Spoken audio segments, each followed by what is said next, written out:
सबसे बड़ा सवाल है स्पर्म रिलेटेड इश्यूज का और एएमएच काउंट का। वो कैसे बढ़ता है हमारे यहाँ और क्या सभी के लिए बढ़ेगा?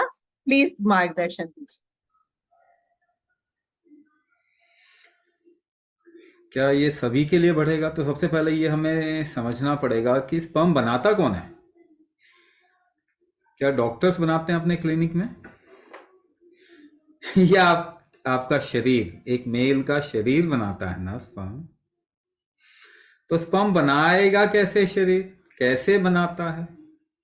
हाँ, तो जो भोजन खाया जाता है, the food that you eat, वो ही मेटाबोलाइज होके अलग अलग टिश्यूज बनते हैं उसके।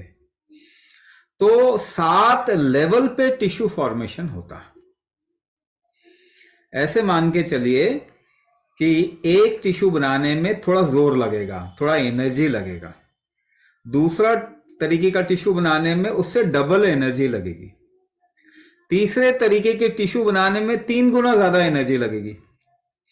तो ये किस प्रोसेस में चलता है? ये 7 बेसिकली टिश्यूज बनते हैं, 6 स्टेप है। ये 7 टिश्यूज कौन कौन से हैं? रस, रक्त, मांस, मेद, अस्थि, मज्जा, शुक्र, ये 7 टिश्यू हैं। और इसमें अलग अलग तरीके की स्ट्रेंथ लगती है, उसको हम अलग अलग नाम से जानते हैं। देह बल, दोष बल, धातु बल, अग्नि बल, मनोबल, ओजस बल। अब स्ट्रेंथ शरीर की जो है, स्ट्रेंथ का मतलब जोर लगाने की क्षमता। इसको ऐसे तरीके से हम थोड़ा आसान तरीके से समझेंगे। हम कौन से बल की बात कर रहे? जोर लगाने की क्षमता। तो ये जोर कैसे लगता है? बिना कुंभक के आप कोई भी जोर नहीं लगा सकते। तो ये जोर लगाने की क्षमता हमारी कमजोर हो रही है क्या? ऐसा कोई एविडेंस है क्या? ऐसा हम प्रूव कर सकते हैं इस चीज को? हाँ, अगर आप आसपास में देखें तो मेटाबॉलिक डिजीज कहते हैं। मेटाबॉलिक डिजीज कौन कौन सी डिजीज है ये? Diabetes, blood pressure, heart disease, thyroid, ठीक है ना। ऑटो इम्यून डिसऑर्डर का बेस, जिसे ऑटो इम्यून डिसऑर्डर कहते हैं, उस वो कहां से शुरू होती है? मेटाबॉलिक डिसऑर्डर से शुरू होती है। अस्थमा भी कहीं ना कहीं मेटाबॉलिक डिसऑर्डर से कनेक्टेड है। रिमेटॉइड आर्थराइटिस जैसी चीजें भी, या फिर ऑस्टियोआर्थराइटिस भी कहीं ना कहीं मेटाबॉलिक डिसऑर्डर से कनेक्टेड है। यहां तक कि कैंसर भी मेटाबॉलिक डिसऑर्डर से कनेक्टेड है। यानी ये सारी बीमारियां बढ़ रही हैं ना, कम तो नहीं हो रही। 100 साल में किसी की डायबिटीज ठीक नहीं हुई ना, शुगर कम करके गोली खा के, बढ़ ही रही है। तो कहने का मतलब ये मेटाबॉलिक डिसऑर्डर बढ़ रहा है। अब इसको आसान शब्दों में अगर आप समझना चाहें तो मानव शरीर, human body, male female both, दोनों के शरीर में जोर लगाने की क्षमता घट रही है। प्रैक्टिकल एग्जाम्पल क्या होगा? अपनी दादी या नानी या दादा या नाना को याद करें। उनका शरीर कितना जोर लगा सकता था, कितना काम कर सकता था, और आपका शरीर कितना कर सकता है, ये अगर आप देखेंगे तो बहुत ही ड्रास्टिक डिफरेंस है ना, फर्क है। तो आपकी जोर लगाने की क्षमता कम हो गई है, जिसकी वजह से मेटाबॉलिक डिसऑर्डर में शरीर आ गया है, चाहे वो डायग्नोज्ड है कोई बीमारी के लिए, चाहे वो अनडायग्नोज्ड है। यानी इसका मतलब अलग अलग लेवल पे जोर लगा नहीं पा रहा ना, पहले दूसरे लेवल पे ही नहीं लगा पा रहा, 6 लेवल पे लगाने के बाद स्पर्म बनेगा। इसको सीधे सीधे किसके साथ में कनेक्ट कर रहे हैं? कुंभक के साथ में।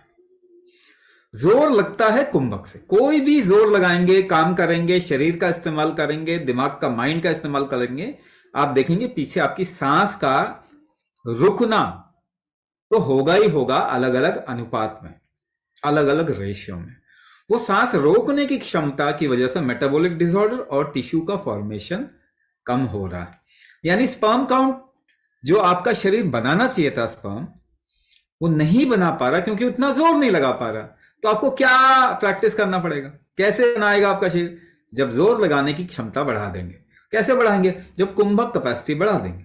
जैसे ही कुंभक कैपेसिटी बढ़ाएंगे आपके स्पर्म काउंट बढ़ेंगे ही बढ़ेंगे, कोई डाउट ही नहीं है, 100% गारंटेड।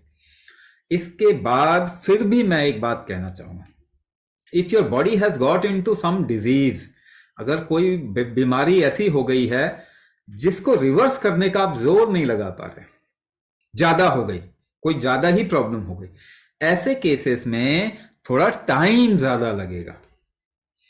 हो सकता है आप अपने शरीर पे काम कर रहे हैं मगर उस प्रॉब्लम को आपका शरीर रिवर्स नहीं कर पा रहा, क्योंकि उतना दम ही नहीं है आपके शरीर में, उतना जोर ही नहीं है आपके शरीर में। लेकिन कुंभक प्रैक्टिस करते करते करते जो सही, जैसे ही सही टाइम आएगा वो प्रॉब्लम भी रिवर्स होगी ही होगी, केवल टाइम का फर्क है।